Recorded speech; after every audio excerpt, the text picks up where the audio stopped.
everyone, welcome back to TPL. I'm Shaliza Bacchus. Don't forget, you can find us on social media, every podcast platform at TPL Media. So today we are going to discuss something that's been in the headlines for days, something that has shaken the entire country. So on February 10th, 18-year-old Jessie Van Rootstelar shot and killed 6 people at Tumbler Ridge Secondary School in British Columbia and another 2 people at her residence before turning the gun on herself. All 8 victims have been identified. They are the shooter's mother and brother, 39-year-old Jennifer Strong and 11-year-old Emmett Jacobs, 12-year-old Kylie Smith, 12-year-old Takaria Lampert, 12-year-old Zoe Benoit, 12-year-old Abel Mwansa, 13-year-old Ezekiel Schofield, and 39-year-old Shonda Aviguana Durand. Approximately 25 others were injured. This is Canada's deadliest mass shooting in nearly 4 decades. So today we are going to dive into how tragic events, especially mass violence like this, affect us mentally, emotionally, and as a society. Joining me to discuss this is our resident psychotherapist from Horizon Within, Sim Chhabra. Welcome back to TPL. Thank you. Good to see you. Okay, so Sim, there's a lot to unpack here. I often find myself thinking, how did we get here? And I think that's what a lot of Canadians are feeling right now. And I think this goes beyond the town of Tumbler Ridge. Like, the entire country is in mourning. So I have to ask, what was your reaction when the news broke? I feel my reaction was similar to every one of us here. It was shocking and puzzling. Same questions like, this is something that we see in the news that happens somewhere else versus something that happens at home. And then to kind of reference the names of the people that lost their lives, it really kind of numbs you because you're trying to go, they were 12 years old. They were not even had an opportunity to experience life because, under 12, you're still considered a kid. Yeah. So, yeah. And okay, so you wrote this piece called What Now? Beyond Thoughts and Prayers, and you talk about the way tragic events like this kind of shake our sense of safety and trigger a lot of emotions. So for our viewers and listeners who may not have been there personally, they're not necessarily directly affected by this, what is happening psychologically when people hear about occurrences like this? So there are a few layers that kind of occur immediately. So the first one is what we experience is the shock of it, because it's not a common tragic event that we as Canadians are used to seeing in our news on a day-to-day basis. And I don't mean to diminish our southerly neighbors, but shootings are a common conversation for them. And something like this would have an impact, would have a response similar to what we are having. The difference is for them, it's an occurrence that's part of the fabric of society because they have lax amendments for gun control and all of that. In terms of what we go through and what the blog kind of points to is that, fear is the primary emotional response that kind of permeates from this, because now all of a sudden you're like, if this happened there, this could happen here. If this could happen here, then what is safety? What is what? Which then kind of goes into anger because it's now attacking a sense of structure and belief that you have of how society operates.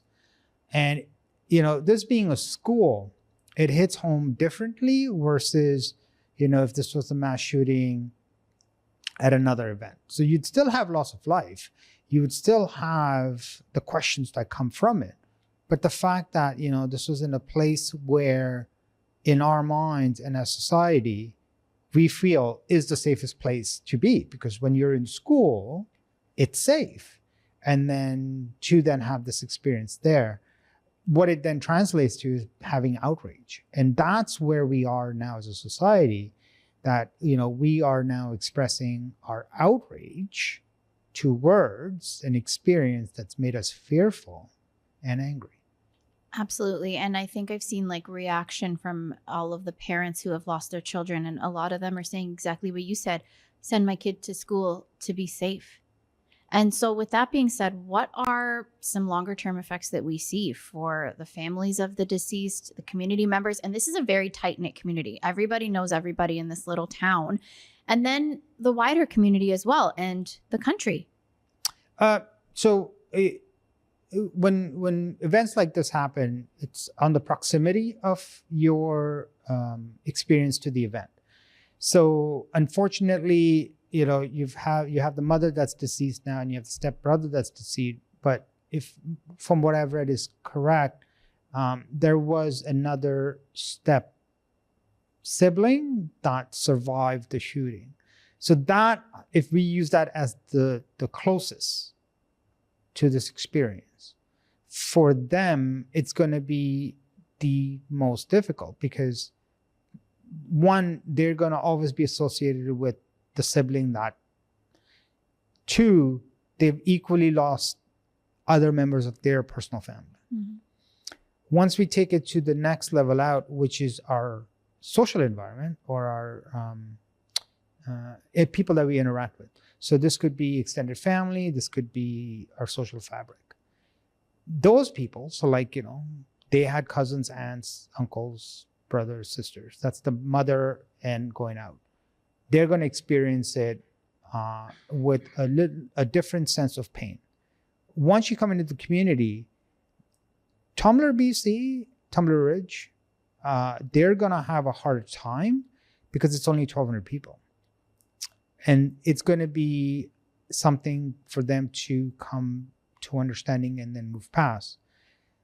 As far as the country is concerned, unfortunately, it's still the next news cycle. That's where the rest of the country is. Next week, there'll be something else, and the country will just kind of go in that direction. And all the intensity and attention that's been given now will go there.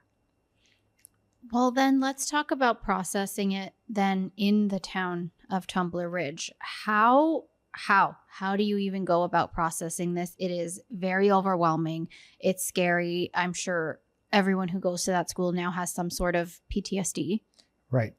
So I like how you were able to catalog it to PTSD, because that is the actual impact that we're going to have to live with. It's the experience of the trauma and how it recycles through our mind. So when it comes to the community, one of the ways to address that would be then to kind of allow people to organize. And organize is like, it's not a structural organize, but just catalog. I think catalog is a better word. To catalog their emotions. Because you have an experience that was unexpected. And you had the experience in a place which is absolutely unexpected, because this is something that happens in big cities, right? Not in small towns, and not in rural small towns. It's really narrow now. So for them as a community, they have to kind of like go, okay, we've had a traumatic experience differently based on how we were connected to both the shooter and the victims of that shooter, of the event. And because it's a small town, it's basically 0.5 degree of separation, right? Versus living in a city where it's like 4 degrees or whatever. So for them, it would help them be able to have spaces where they can share, find a way to understand, find a way to heal, and in a way keep the city slickers out, because there are people that are going to be opportunists and say that they're helping, but they're going to go in there and they may cause more harm. In terms of mental support, making sure that they have channels where they can have conversations about the experience, but aren't being pressured to make meaning out of it. It's just free talk. Okay.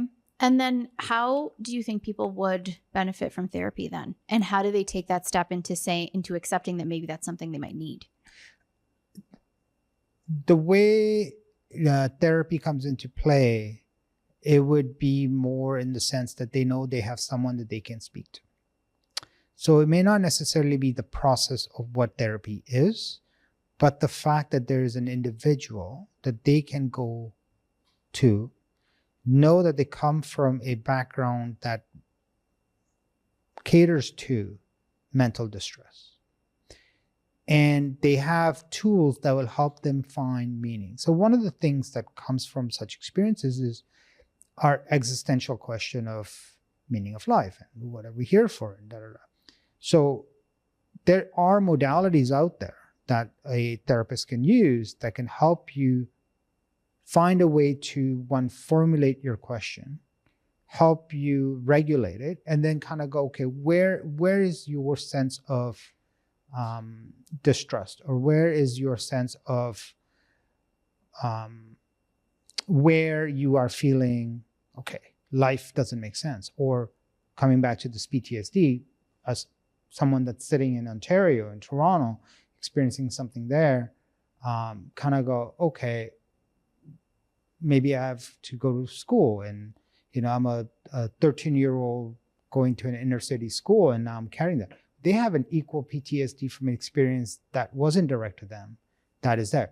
Those are the places where therapy can help, because now for that individual, you could be like, okay, we understand that your belief has rationale, but there's also an irrationale in there because you're thinking it may happen here. And that's what's causing you the PTSD from an experience that you heard about versus experience.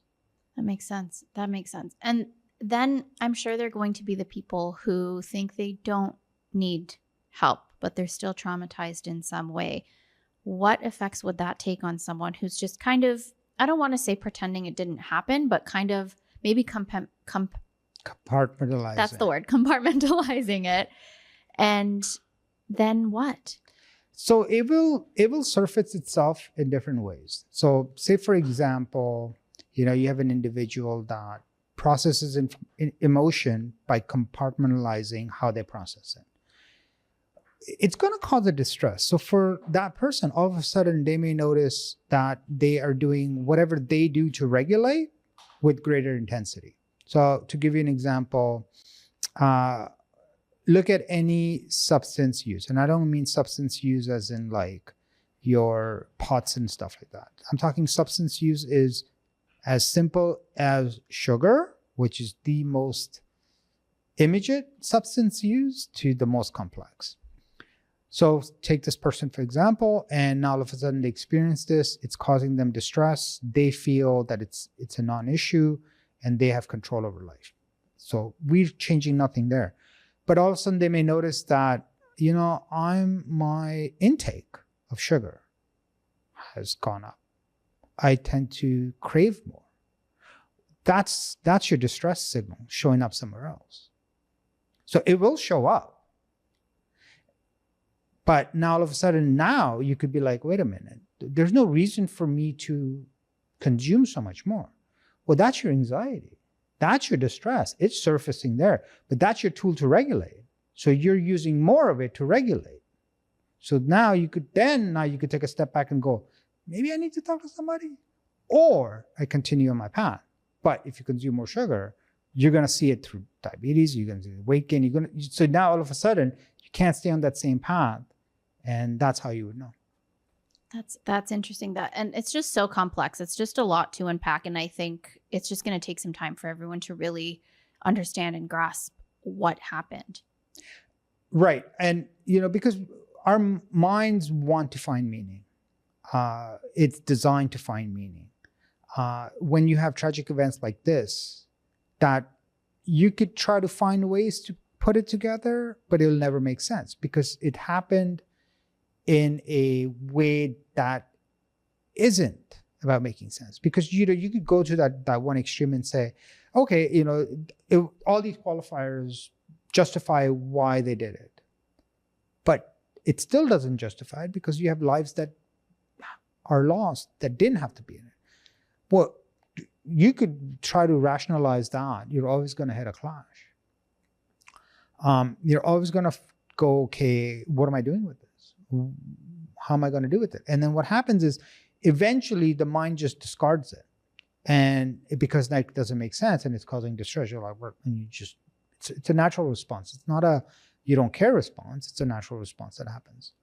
So, how do you get past this as a society? And that's why I kind of like said beyond thoughts and prayers, because we can express it, but if you do nothing with it, there's a non-value.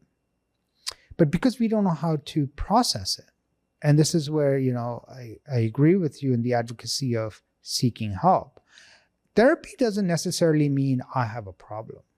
What therapy means, and it's just a word, what therapy means is I have an opportunity to express and work with somebody that has an understanding of some of the parameters and through psychology that then I can give shape and meaning to. And once I can give it shape and meaning, then I could be like, okay, how is it directly related to me? And how is it a projection that I have to present out and make sense of? And okay, now I want to talk about not only the mental health of the community, but the mental health of the shooter specifically. So according to the RCMP, there have been previous mental health calls made at the shooter's residence. So if you didn't know this about the shooter, Jesse was born a male and transitioned to female. So a lot of false claims now are spreading around social media in the wake of this tragedy. So what type of mental health toll is this taking on the LGBTQ plus community? They're already in mental distress because they're competing in a opinionated society to begin with. We are very quick to marginalize, and the reason why we're quick to marginalize is because we're trying to find meaning for ourselves. So to go back to this example, well, they were my neighbor, they were this, they were that, X values, but I'm not them. So if I'm not them, who am I? Right? Or if I am me and they're not me, but they have to be different.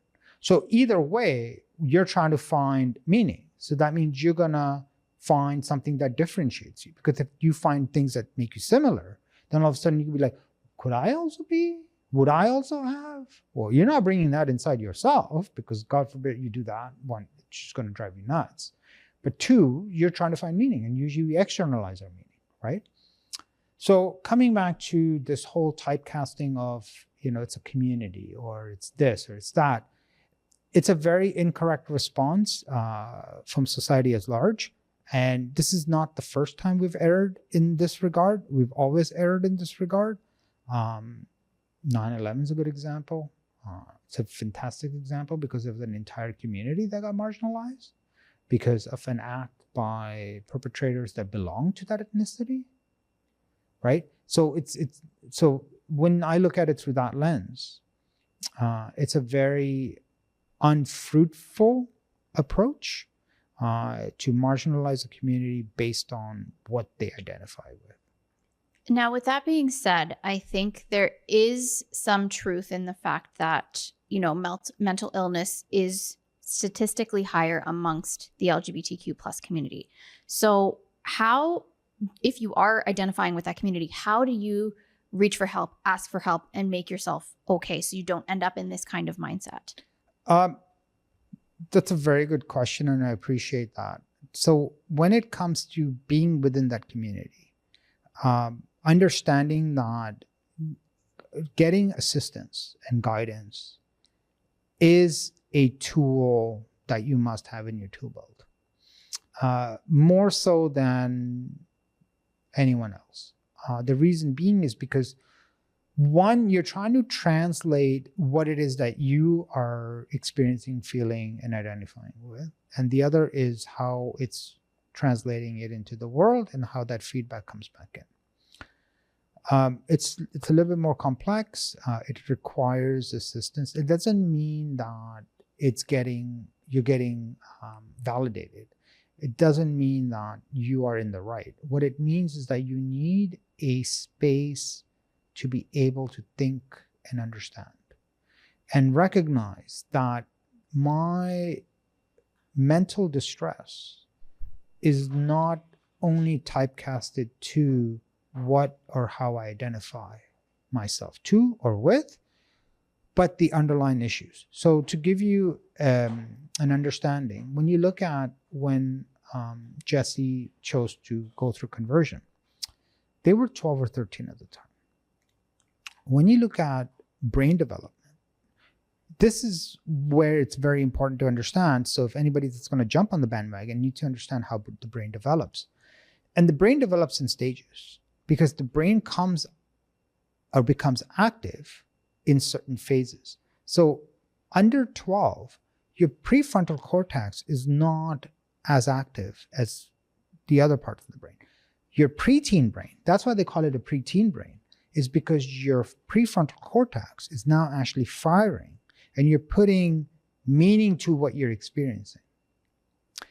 So by the time you hit your teen years, and this is similar to both genders, right? And then you include the trans community, right? But they biologically they still belong to a singular gender, right? So from a biological lens, it's two. In an identified lens, there's many. So that's the distinction, okay? As far as the brain is concerned, the brain is a biological organ. The mind is not. The mind is where interpretation happens. The brain, in the biological lens, develops in certain stages, which means the wiring fires at certain stages. So for the trans community, they are already dealing with that complexity because they have this biological, then they have the interpretation, which is the mind, and they have to now navigate into society that either agrees or disagrees. So for them, needing support is far greater because they're navigating 3 channels versus 2 channels. That is very complex to think about. But does it then make sense to say that untreated psychological distress, and can that create dangerous conditions? It's like a pressure cooker, right? Like you could see that in, I think, one of the podcasts we did quite early, the Tom Brady one, right? And if you typecast it into this, he divorces. What is he doing? He's rebound dating, right? That's pressure release because he's trying to make sense of, I did everything I was supposed to. I was going after Super Bowl rings. I wasn't womanizing. Why'd you leave me? Right? So it's a rational experience trying to make meaning. So you see the similarities in terms of the loop cycle. So yes, it's a pressure point. He may choose a different way to express it or outsource it. They chose a different way to express it and outsource it. But the pressure points were the same. The distress were the same, right? Because you're trying to find meaning to an experience that doesn't make sense. Yeah. So the police also said that the shooter was apprehended several times for assessment under the province's Mental Health Act. So then where does the responsibility fall? Did the system fail this person? Did society fail them? And how do people find meaning in all of that? So society is the system, if you really look at it. When it comes to mental health, and when it comes to me as the therapist or anyone in my profession, it's very narrow in terms of how much we can do, because there's only so much you can do, and it's designed that way. The better conversation that needs to be had is, one, how do we mainstream it? Not mainstream it in like Bell's Let's Talk, where it's marketed, or it's misrepresented, where it's like, oh, you're using that as an excuse. Because those are your 2 poles, right? Like, so where the failures are is that as a society, we need to go, hey, you know what? We should be able to have conversations, and we should give space for expression, regardless of what generation you are, regardless of whether when you were at that time, it was there or not. So let's just move past all of that. Because the minute we move past that, now we become more middle. You'll hear from boomers, right? Oh, the Zers, da, da, da, da. And then, the Zers are like, we just have better vocabulary and we're not afraid to express ourselves. That's what needs to go. I think the generational thing is interesting to bring up, though, because if you talk to a boomer, I never had any mental health issues. I didn't need therapy. We were fine. We got through it. And now it just feels like Gen Z are kind of nitpicking at every little thing, and they've got a problem with every little thing. Right, because now it's the pendulum, right? Like it's going from one end to the other. The monkeys in the middle are the millennials and the Xers, because they're like, oh, Jesus Christ. The millennials are stuck in the middle somewhere. Well, the Xers. Yeah. Right. But the point that I'm trying to make is, and it comes back to trying to answer that question that you asked. Where did it fail?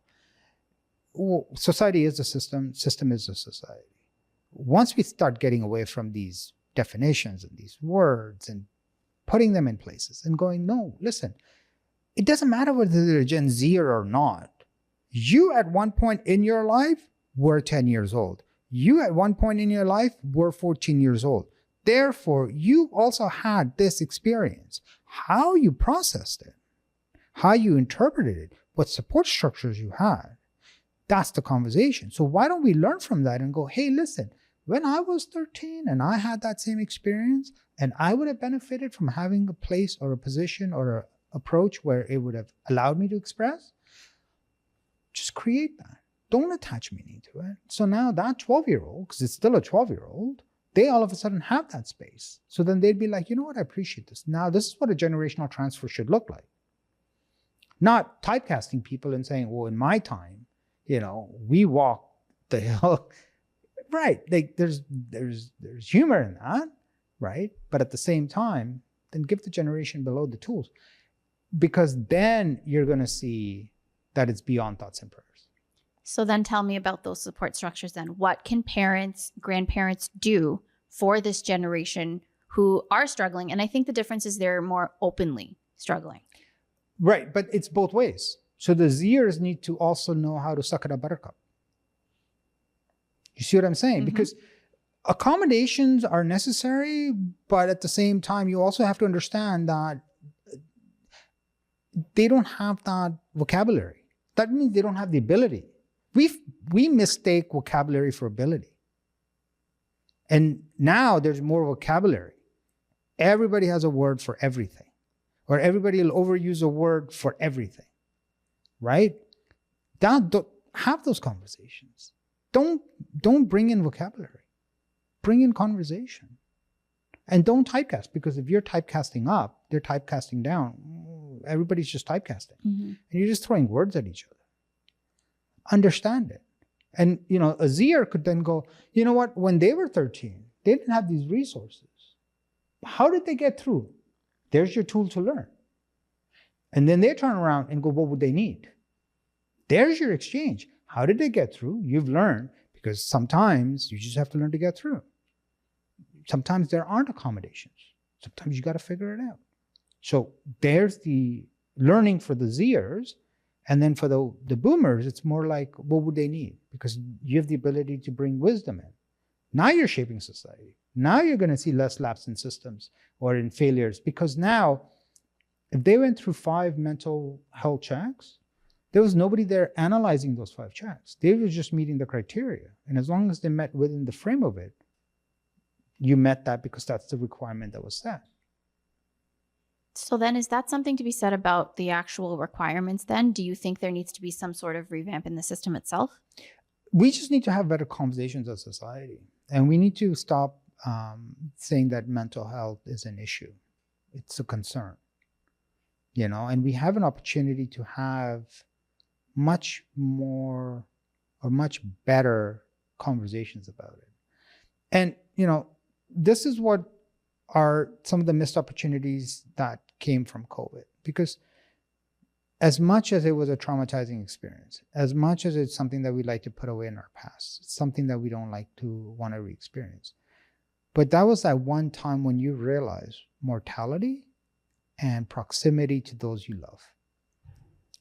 as a society. You learned that, right? Because all of a sudden, when was the last time pre-COVID you cared about the cashier? Mm-hmm. I'm sorry. Or the frontline workers. Anybody that had to go in and work. When was the last time? Why don't we take lessons from that? Why don't we retain the memory for that? We have an ability to go back into our past and find all the errors we've ever lived. Why don't we go back? It's the same pathway. It's the same pathway in the mind to go into the past. Well, what about the awarenesses that you imprinted in the first few months of COVID, where you were like, I'm going to go to this. I'm going to go to this. Well, that's what we can do as a society because we all experienced it collectively. So why don't we take those lessons, bring them into today's reality, and then take today's lessons into tomorrow's reality? Guess what you're doing? Now you're moving forward. You're going beyond thoughts and prayers. Because I'm like, we're done with these words and the vocabulary of things. So makes sense. So going forward, now this is also a developing story. There are many, many elements that are coming out, and we kind of learn something new every day about this case. But how does the society, the town, the country move forward? You kind of did mention this, but how do we find strength in this, and how do we look ahead and just hope that something like this doesn't happen again? We're going to need three things. One, we're going to have to understand that that community is impacted for the rest of their lives. So if you are going to show a reaction, then make sure you're committed to that reaction down the road. And this is where, like, you get your, it's more the content creators than your mainstream. They will vilify mainstream, but the actual issue is your content creators, because they're clickbaiting, they need viewerships, they need traffic driven. So they're going to go to the next sensational news. That's where, as society, responsibility sits there. So if you're going to do that, make sure that you have a follow through. As a society, recognize that that community is going to need a while to recover from that experience. And then committing in the long term and recognizing that it's going to be a process. And not more so for the actual experience, because you brought up the PTSD earlier. It's those 12, 13, 14, 15-year-olds that are formulating their world, and their entire world got deconstructed. They're going to have elements of that PTSD years down the road. Commit to providing them support, because you don't know when it's going to surface.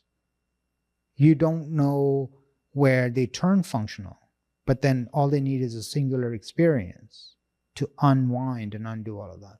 So if you are bandwagon jumping today, then also make sure to understand that this is a long term, and there's a commitment to that long term.